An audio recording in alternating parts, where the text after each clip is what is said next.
यहाँ सदन के अंदर हुआ, मैं भी उसमें शामिल होते हुए ये कहना चाहता हूँ कि ये त्रासदी भगवान के द्वारा यहाँ पे जो थी वो हुई है, और एक त्रासदी विपक्ष के द्वारा भी इस प्रदेश के अंदर जो है वो खड़ी की गई। और वो त्रासदी थी इस प्रदेश के अंदर राजनीतिक अस्थिरता पैदा करके, खरीदो फरोख्त करके वो इस सरकार को अस्थिर करना चाहते थे, इस सरकार को गिराना चाहते थे और इस प्रदेश के अंदर भय का माहौल पैदा करना चाहते थे। और मुझे वो दिन याद आ रहा है जब हमारी सरकार पिछले दिनों संकट से गुजर रही थी, तो उस वक्त विपक्ष के नेता माननीय जयराम ठाकुर जी ने दोनों हाथ ऊपर खड़े करके कहा था कि अब इस सरकार को भगवान भी नहीं बचा सकता था। मैं अध्यक्ष महोदय ये धन्यवाद करना चाहता हूं, भगवान का भी और आपका भी। हमारी सरकार को भगवान ने भी बचाया और अध्यक्ष महोदय आपने भी बचाया। और जयराम ठाकुर जी ने जो दो हाथ खड़े करके कहा था, भगवान ने हमारी बात सुनी और हमारी सरकार जो है वो बची। और उसके बावजूद हमारी सरकार दोबारा से पूर्ण बहुमत के साथ आज इस सदन के अंदर बैठी हुई है। ये इसमें भगवान का भी साथ है और अध्यक्ष महोदय आपकी सूझबूझ और आपका जो निर्णय था उसका भी साथ है।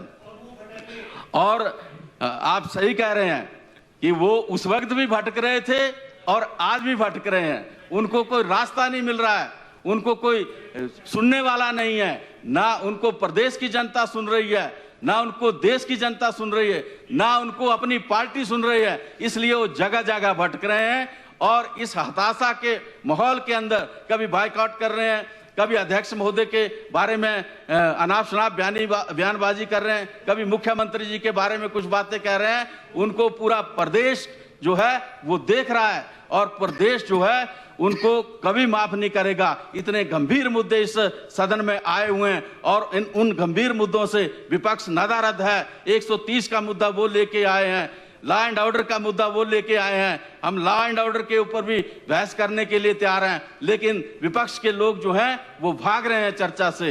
इन बातों का जो है वो आप लोगों को संज्ञान लेना चाहिए और इस प्रदेश के अंदर जो राजनीतिक अस्थिरता का माहौल पैदा करने की कोशिश की जा रही है उसके ऊपर अंकुश लगाने की आवश्यकता माननीय अध्यक्ष महोदय है।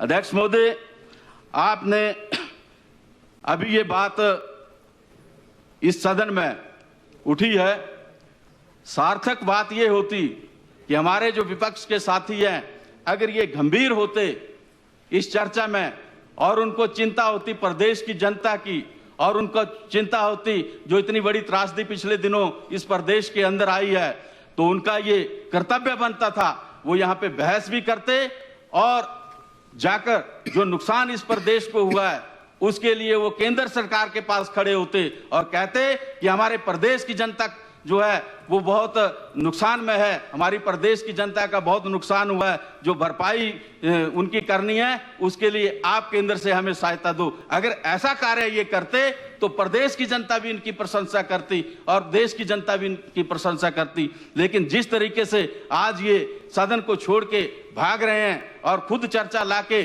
खुद अब्सेंट रह रहे हैं, इससे इनकी गंभीरता को पूरा प्रदेश देख रहा है। अध्यक्ष महोदय, हमारे ये जो हमारी यहाँ के त्रासदी आई है इस प्रदेश में, इसके लिए हमें कई तरह के उपाय करने की आवश्यकता है। मैं समझता हूँ कि बादल फटने की जो घटनाएं हैं अब ये दिन प्रतिदिन बढ़ती जाएंगी, क्योंकि जिस तरीके से जलवायु परिवर्तन के दौर से हम गुजर रहे हैं, अब बारिश कम हो रही है और बादल फटने की घटनाएं ज़्यादा हो रही है। इसके लिए हमें तैयारी करने की आवश्यकता है और ऐसे यंत्र यहाँ लगाने की आवश्यकता है, जिससे ऐसी तकनीक को लाने की आवश्यकता है जिससे हमें बादल फटने से पहले पता चल सके और लोगों को सचेत किया जा सके और उससे होने वाले नुकसान से बचा जा सके। दूसरी बात, हमारी जो सड़कें बन रही हैं, बहुत सारी सड़कें गांवों में ऐसी हैं, उन सड़कों में जब बरसात होती है तो पानी को निकलने के लिए नालियां नहीं बनी हुई हैं और पानी एकदम से इकट्ठा होता है और फिर वो जमीन को बहा के ले जाता है। उससे भी हमारे इस लोगों को बहुत नुकसान होता है। तो हमें ये चाहिए कि जो गांव की सड़कें हैं उनकी नालियां भी ठीक बने, ताकि पानी का जो रास्ता है वो नहीं रुकना चाहिए। एक मेरे अपने अनुभव के अनुसार मैं ये कहना चाहता हूँ